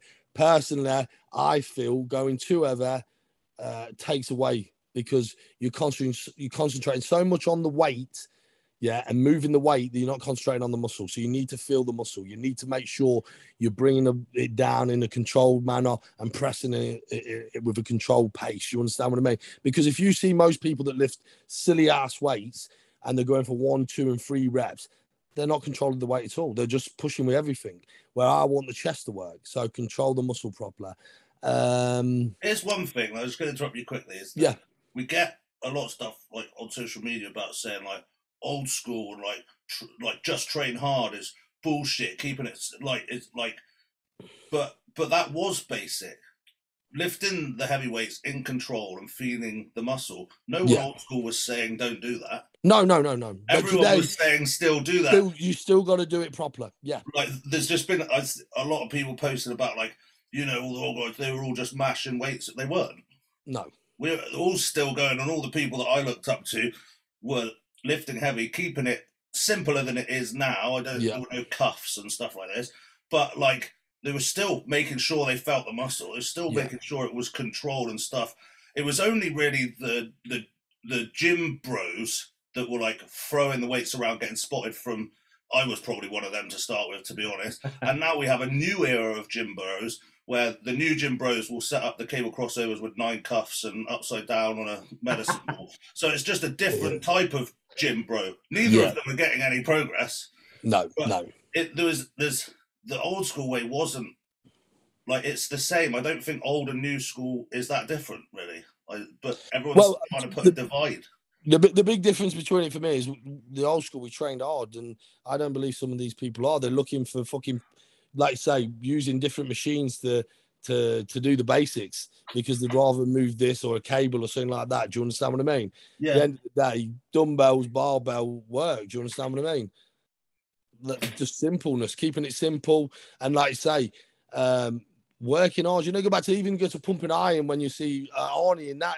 He's not doing 3 and 4 reps. He's pushing out the reps as well. Do you understand what I mean? When people they mix up this old school of doing low reps and like you say, you've got to control the muscle. You've got to control the weight. You know, look at Dorian. He controlled the weight still. He controlled and moved the weight. It's all in a controlled manner. You see guys now, I know people see Ronnie, and now Ronnie trained and he moved it. Yeah, obviously it was Branch Warren who trained like he was having a fucking panic attack. Yeah.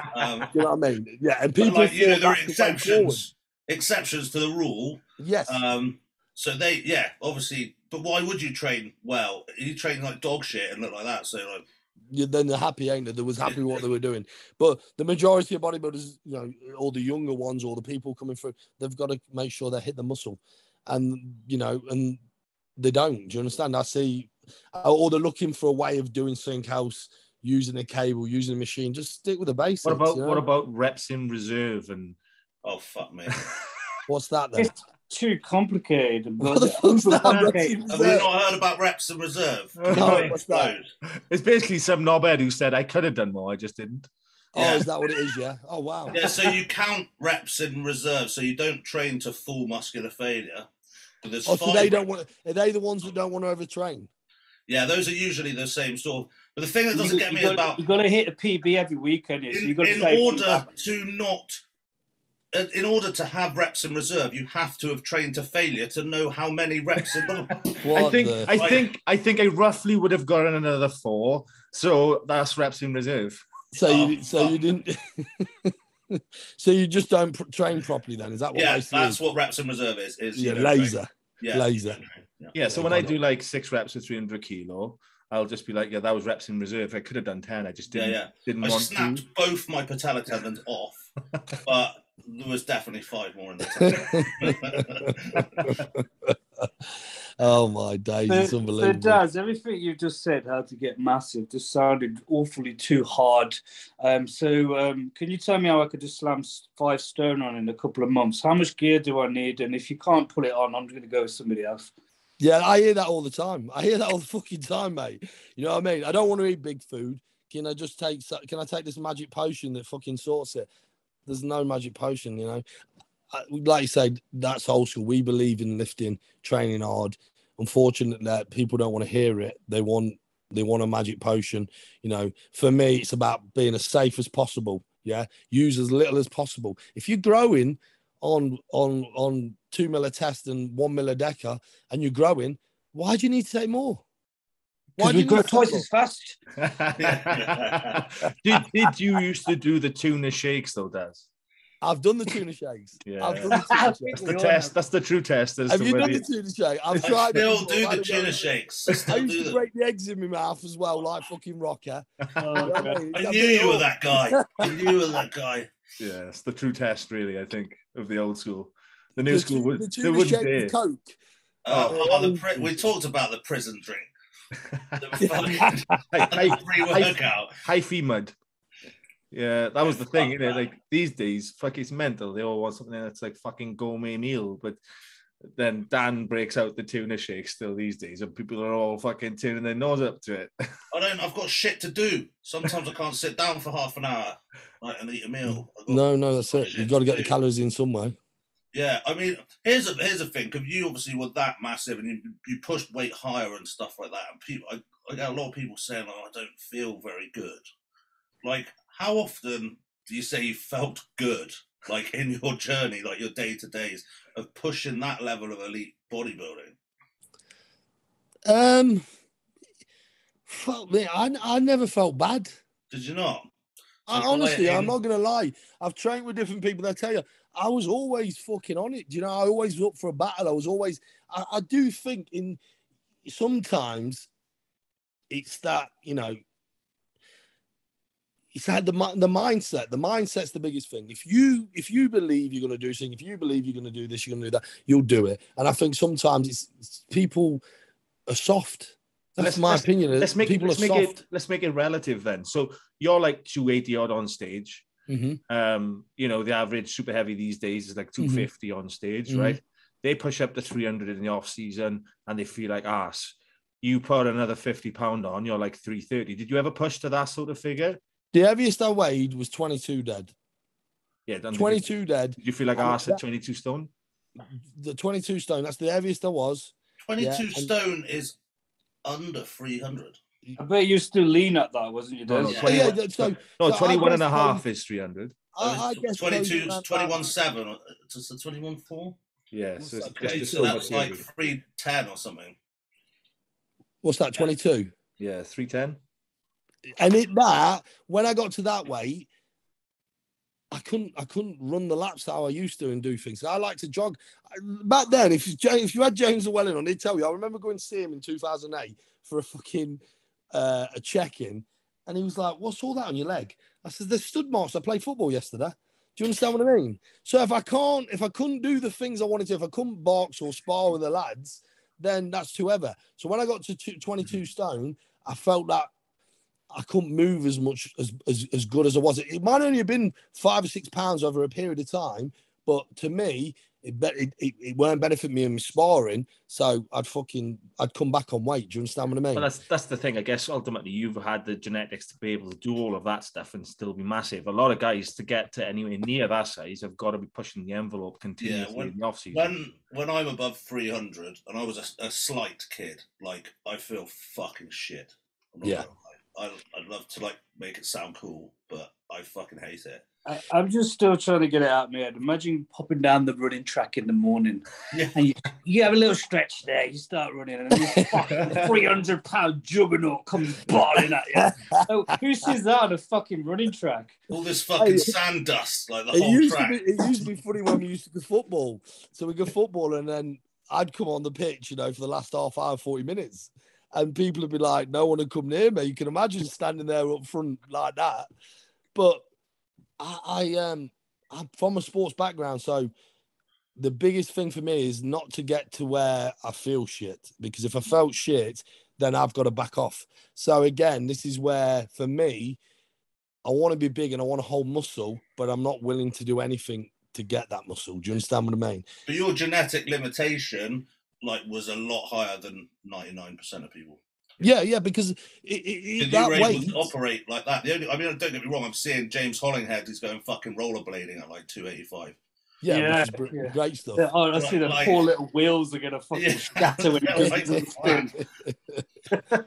But the thing is, for me, you've got to still be able to live life. Do you understand what I mean? And that's what I'm saying to you. In 2010, I was 287, and I started my bicep with 12 days to go to the British, and I know Alvin won it that year.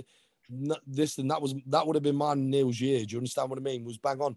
But sparring, caught a lad with a jab, and he fell, and he took my arm with him, and my bicep snapped off. You know, just like that, bang.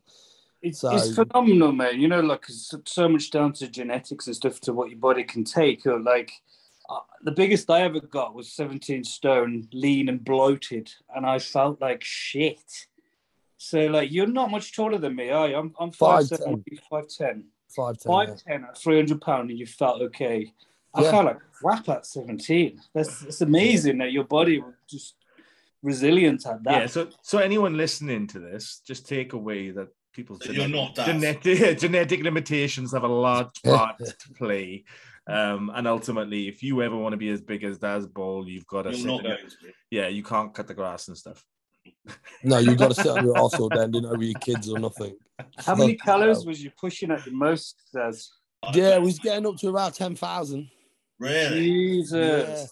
I like I say, even on today, you know, like if I'm doing keto for the last year, at the minute, because it was the wedding and that, I had a couple of weeks off it. I was eating 5,000 calories, and that keeps me about 16.2, 16.3. Yeah. That'll hold me there, that will. The most I was eating was 4.5, and that was a How lot the of fuck carbs. do you get 10,000 calories in? It's A lot of gotta be eating, fast, and innit? it started early, and it just went on. Do you understand what I mean? Didn't fast train. I weren't fasting then, no. He's doing a 20-hour fast and getting 10,000 calories in 4 hours. But to be honest, yeah, I'm fasting now, and I'm still getting nearly 5. Yeah, let's not open that can of worms again, please. No, we won't leave that. No. No, but listen, it's a good debate on things. That is, you understand what I mean? It's a good debate, and it's interesting because, like you say, you're a bodybuilder, I'm a bodybuilder, Dean's a bodybuilder, Dan's a bodybuilder, but you feel not as strong. Where me and Dean feel as strong, Dean might feel he can't get the reps out. So it just shows you some of it is to do with the mind. I really do believe that. Well, I think it's how you're doing the keto as well. But how you're doing the keto. Like, I put my missus on keto. I put my missus on keto the last 2 weeks just to try her out. And I thought she might the first week get a bit of a drop. She PB'd first week. She said she feels better than ever. Her head's so clear because there's no inflammation in her body from shitty carbs she was eating carbohydrates. Before. Yeah, it's true. No, I think for like normal people, like doing fasting, skipping breakfast, because breakfast is a fucking marketing ploy anyway. Yeah. Your body's your body is designed to not eat in the morning. We didn't have that availability. There was no shops.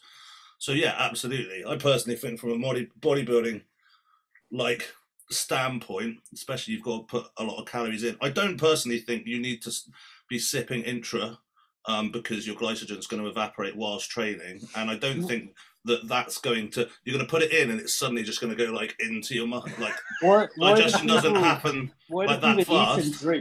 Eat and drink while they're training. You want all the blood in your muscle. You eat and drink. It's going straight to your stomach. Yeah. To digest the food. So it's, to me, that's always been stupid. Like I don't get that one. I never get. Look, at the end of the day, a lot of this is ploys by supplement companies. We've got to be honest. That's what it is. They're selling a product. They tell you need it. Do you understand what I mean? But nothing beats food. But that's the thing. No, but if you're digesting anything whilst you're training, your body's energy and blood flow is being directed towards that. Straight to the stomach. Yeah. Just while you're on supplements, guys. I mean, I have my. A lot of people disagree with what I say. What's your take on amino acids, branched chain amino acids, especially when you're training and stuff? Go on. Sorry, well, I'd always pick EAAs over branched chain because it's all of them. So, do you take them? Do you think they're a must? I do actually, yeah. And actually, the only reason I do them because I have a shit appetite, and if I put them in about halfway, like say, if I'm doing like I don't know chest and biceps, if I put them in before biceps, then I don't have to like run home and eat. So I will do a carb drink with EAAs just because at that point I will throw up what I eat, and that's. That and my calories, the height where they have to, like the reason I blend tune is that I don't think I could be a bodybuilder if I had to sit down and eat it. I would actually throw it up. Like how many calories a day? Up to 7.5. But I'm just not a big eater. I was not a big person. I've never been. I couldn't eat that many. I've never been a big. Not a big person. He's probably one of the biggest people I've ever fucking seen. But naturally, I was a little looked like I was a crackhead when I was. I mean, I was a bit of a crackhead. Dan, you obviously just don't want it. Like you only pushing 7,000. I mean, Daz was doing 10. Yeah, so my theory is I think EAAs are essential. Well, not essential, but more useful when dieting and in a deficit for recovery purposes. Yeah. When you're in off season, you should be having enough food that it doesn't really matter. That's my thought. I'm exactly with you. I just think it's a pointless bullshit, fucking expensive drink when you're eating plenty of food because you're full of glycogen. All that protein you're eating is broken down to amino acids. You're eating good protein, so you've got all the essentials you need. Why do you need to be drinking and supplementing? Do you remember All Day You May? So you can drink, You can drink it all day. So I can spend like a tenner on squash a day. I was sponsored with them for a little while. They have some wicked supplements, but half of it is fucking bullshit like that. Like, I've not used supplements properly since bodybuilding days. That's it. Back in the day, would you do the lot? Would you do the aminos and everything? To be fair, not while I was training, really, because I just wanted to drink water when I trained. That's it. Drink water when I train. Post workout, then I would have something that I would all go with this 45-minute window, which I don't believe is a 45-minute window anymore. It's like 5 hours. Yeah, that's what I mean. So we'd all jump on this fucking 45-minute window, have, you know, Pro Recover or whatever shit you had then. Yeah, we Pro Recovers, we'd all have them. Full of sugar. Pro Recover, you feel your teeth dissolving as you 2 or 3 of them fuckers down, you know what I mean? And then but now I believe food's the way forward. Everyone should stick just food. I don't believe you need all these drinks. I think, you know, it's the selling value of them. Do you know what I mean? But if you sponsor me, then I'll tell everyone that. I took them all when I got them for free. Fucking don't buy them. You see an advert in a couple of weeks now when he's sponsored by a company. I've used these all my life. Yeah, they're amazing. Listen, for me, if you do want any supplements, I'm always going to say pre-workout for some people that can't get up for a session. Personally, I'll just have a black coffee, but a pre-workout, again, you want no carbohydrates in it. You know, some beta-alanine, some citrulline, things like that. I wouldn't have creatine in it personally. I know people like creatine, but obviously for me, I've been through what I've been through, so I won't take no creatine with the kidney. So if you get a base one like that with some caffeine in, then yeah, I might take that now and then, or would take that. Intro, nothing. Post-workout, if somebody wants to have a shake with some type of carbohydrates, again, yeah, that's fine for me. But that's it. Them 2 periods of the day, before and after training, done. You don't need food. Pre-workout, Daz, would you have a cut-off point, a time of the day where you wouldn't have one afterwards? So for me, what if you fasted? So for me, I would have none. I just drink black coffee from fasting. That's what I drink. Yeah. So I just have a black coffee. So I get up in the morning, have a black coffee. If I want something with it, I'll just do some apple cider vinegar. Yeah, just in some water. With a coffee. Bon appetit.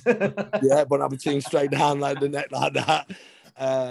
But when I was bodybuilding, I would have to have that pre-workout probably before 4. 4. Because, you know, there's a quarter life in caffeine. So it's like 12 hours. Is that what it is? I fucking still used to sleep, though. I did. But I guess when you're that big, you do sleep. You know what I mean? Say, I exist on caffeine. Let's be honest, yeah? If you have a lot of carbohydrates before bed, you're going to fucking sleep like hope. Yeah, it's boom. You're going to sleep. But it's, I mean, I'm really anal. I track everything now. No shit. I know my little brother, he's drinking coffee before he goes to bed, and he'll fall asleep. But I guarantee he won't be getting any deep sleep. It really affects the cycles. Yeah. So what my take on it is, I won't have any pre-workout after, say, 1 o'clock. So it's out of my system 1 on the night time. That's just me. Of course, yeah. There's definitely probably science that I can't deal with just a level. So if I'm feeling particularly bougie, I'll have like a non-stim one and a caffeine and go like half and half. Because if I do the full like 300 milligrams of caffeine, you're talking about Anth Bales' pre-workout. Nobody wants the full scoop of that. Yeah, no, I've never been able to. I remember he was sending out the testers of it, and I fucking had like an out-of-body experience. It was fucking... Well, I refused to take it once because I just didn't believe that I would pass a drug test at work if I did. Fuck, it was that bad. I took it once, and then ever since, I was like, just in case I get a random DNA at work, I am not taking it. It's got something called sausage plant in it. I mean, I don't know about plants. But you like sausage. But I've never seen a sausage on a tree. So I don't know what the fuck that is. But yeah, dude, honestly, it's been a blast. Thank you for coming on.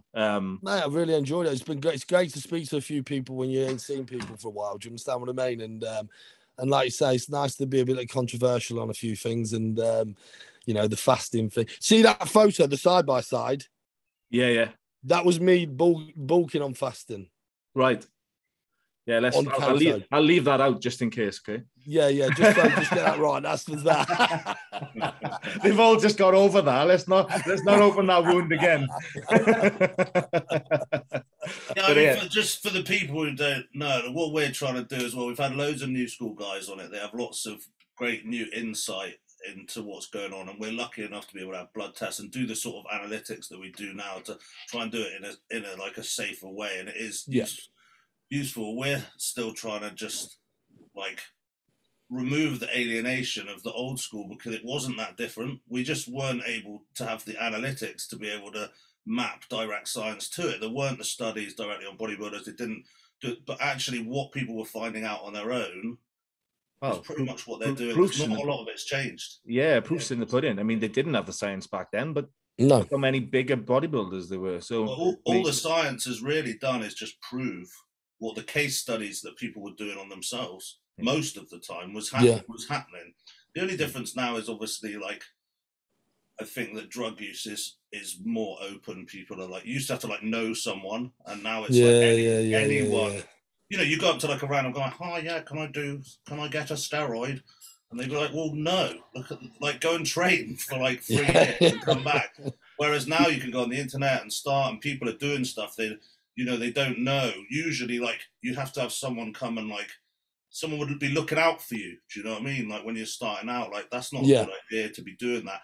And if they did, the people would feel responsible for that and not be saying like mad stuff. Now people, you know, I get messages from 18-year-olds being like, I'm going to start training. What shall I take? And it's like, fuck. Yeah, it's madness, ain't it? It's crazy. Or they come to you, they're already taking tren and they're 18. It's like, you don't need drugs. You've got massive 18-year-old testicles.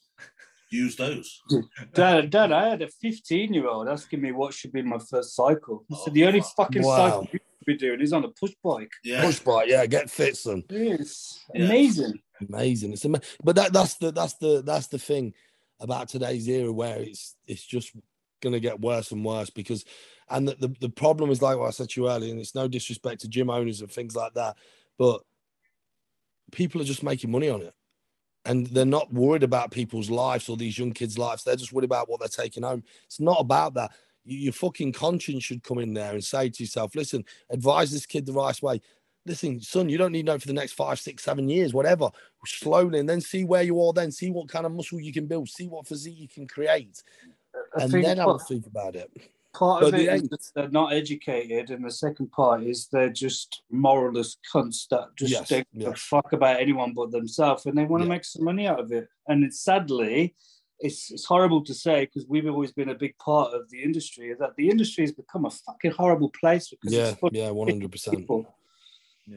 Yeah, it is 100%. That's definitely right. You know, when I speak to people who I've spoke to, wow, like I say, I've heard some of the advice they've had. You know, it's it's not what I'd advise people. Do you understand what I mean? And like you say, go in the gym and learn how to train properly, learn how to eat properly, learn how to put natural size on them, then build from there. You know, these guys, like you say, 15, 16, 17, you've never been even in a gym long enough. You've not even used your natural testosterone. You've done nothing yet. Let build muscle over time and then see where you are then. But that's where you ain't going to get that now off many people. And also, like you said, figure out like whether it's actually even going to work for you. If you're going to live like a monk for 10 years, something's got to pay off. Otherwise, you should use something else. You should do something else. And there's nothing wrong with being a bodybuilding fan. There's no bodybuilding fans anymore because everyone has to be a bodybuilder. Not everyone has to be a bodybuilder. No, Dad, I've been training for 20 years. I'm 9 stone now. I'm going to be Mr. Olympia. But you know, if you're going to go and live, like, you better be doing well. You better be doing well. And I know it's kind of feels like a trap because often by the time you've figured out that you weren't quite good enough to be as good as you're already too far in. You know, I think maybe I'm there. You know, I'm like a good amateur. Fuck off. I've won. He's won the fucking NABA universe when he was still good and got a NABA pro card and is just not what they're looking for in the two bros at the moment, and he's fucking sitting there playing his violin like this fucking. No, I'm just saying, I'm in too deep. I can't turn back. The payoff's still nothing. You can. All you got to do is this. Pro card right there. Boom! Lick that ass. It's all yours. Why do you think Ellis went and got her boobs done? I've written out her pro card myself. Sorry, she can have my Nabber one. But to go there. The people are going to do this, do all the drugs and stuff, and they're just not, the genetics aren't there. Go and just like enjoy it, and okay, if you want to do cycles like for your own self, like do it, but do it sensibly, Let's look at the alternative, Dan. You'd probably be in prison now if you hadn't done it. So mate, 100%, I'd be dead. Like that's another story altogether. Bodybuilding absolutely saved my life and enabled me to learn the skills of life through this one. Is that your goal now, Dan? You want to get a pro card? Yes, yeah. I mean, to be honest, I did it like bodybuilding as a thing. It was an accident, and then I've reached to the point where I'm like knocking at the door, I guess. Yeah. Like doing okay. I did all the Nabber stuff, and so that's kind of done. Nabber's fucked now anyway. And so yeah, that seems like a viable option. But yeah, I'm 38 now, so I don't want to be doing this forever, and I don't really want to die. I mean, I want to die, but like not in the next like 5 years, really. And not in like a lame way. I'd rather be killed in like some sort of like assassination or like explosion or like something cool. Yeah. What? So myself inside out because too much. I've not been on the scene. Do they not do none of them Euro Elite shows or nothing like that no more? The IFBB? So European shows for the British bodybuilders where you can go over. So obviously in 2008, I went and did about 8 or 9 Euro Elite shows. So you went over to different places, competed against. Oh, there's millions of them now, Daz. You can get a pro card in Azerbaijan's fucking classics. So yeah, I've done. How many attempts have I had? Actually, but you're a little bit more stubborn, Dan. You're old school. You want to win where you deserve to win. You're not going to the butt fuck of nowhere to win a pro card because nobody turned up like a lot of these people are. I do like hard shows. You want to. In the end of the day, it's like. I remember when I was competing and people used to go to me, "Oh, I bet you hope Zach's having a bad year. I bet you hope Alvin and Dave Titson." And I can know. I want them to be at their best. So it means something when I beat them. Because it means fuck all if they're not off, innit? I want everyone to be on their best on the day, and the best man wins. I can take losers. I can shake a man's hand if he beats me because he's better than me. So that's how I want it. Do you know what I mean? I want everyone to be at the best. Absolutely. Yeah, you should have a good look at Dan's photos, Daz. I will have a look. I'll have a look. He's very comparable to your physique back and you just had a lot better. No calves. You had a lot better legs than him. No carbs. But what I'm saying is that it now? Is they've got none of these European shows where you can go and compete? Yeah, no, you can, and I have done it. You can do that now still. Yeah, no, I went to Amsterdam, did the Bonnet Classic. It was just completely fucking mental when I turned up. I was like, yeah, I'm here, and then there was some like, and then I did the Arnold's last year. How did they go? I came fourth in both. So not great, really.